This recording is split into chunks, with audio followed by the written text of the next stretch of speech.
जय हिंद दोस्तों। आज की क्लास में हम जानेंगे तीसरा प्रश्न, जो वासुदेव शरण अग्रवाल जी के अध्याय का जो राष्ट्र का स्वरूप है उसका आज हम देखेंगे, समझेंगे। तो देखिए प्रश्न क्या कह रहा है कि प्रस्तुत पाठ के अभिप्रेत उद्देश्य का उल्लेख एक संक्षिप्त अनुच्छेद में कीजिए।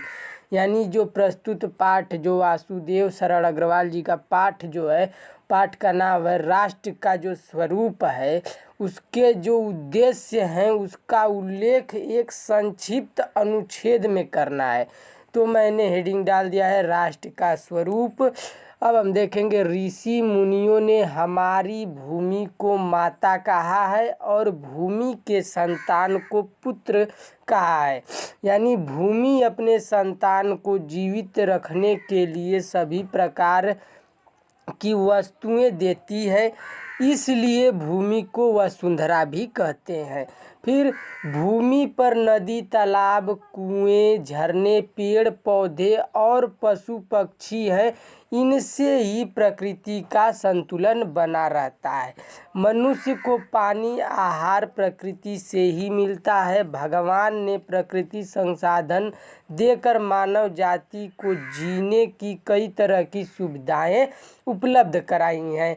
फिर आगे देखते हैं, आगे है, इस प्रकार भूमि और लोगों का संबंध अटूट है। भारत भूमि को मातृभूमि और जन्मभूमि के रूप में जाना जाता है और भूमि पर पशु पक्षी और प्राकृतिक का संरक्षण करने पर ही यह भूमि हमारा ध्यान रखती है। यानी प्रकृति का ही हम रक्षा करेंगे तभी प्रकृति हमारी रक्षा करेगी। और इसलिए पर्यावरण की रक्षा करना हम सभी का कर्तव्य है। पर्यावरण की रक्षा करना हम सभी का कर्तव्य है। फिर राष्ट्र का तीसरा अंग है संस्कृति। राष्ट्र का तीसरा अंग है संस्कृति। जीवन में जो भी अच्छाइयाँ हैं वही संस्कृति कहलाती है। जीवन में जितनी भी अच्छाइयाँ हैं वही संस्कृति कहलाती है। फिर साहित्य, कलाएँ, विचारधारा जो हमारी है और दर्शन शास्त्र को मिलाकर संस्कृति का निर्माण होता है। संस्कृति के दो भाग हैं, भोजन, घर, दैनिक कार्य और पूजा स्थल आदि। ये सभी संस्कृति की विशेषताओं का हिस्सा है। फिर और साहित्य या संगीत से प्राप्त आनंद और ललित कलाओं का मनोहर प्रभाव आंतरिक विशेषताओं का प्रतिनिधित्व है।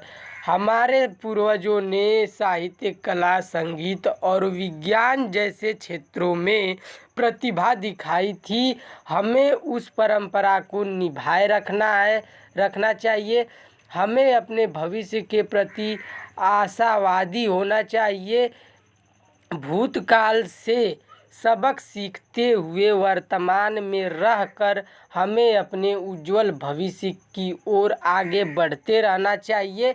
इस कार्य में हमारी संस्कृति हमेशा हमारे साथ है।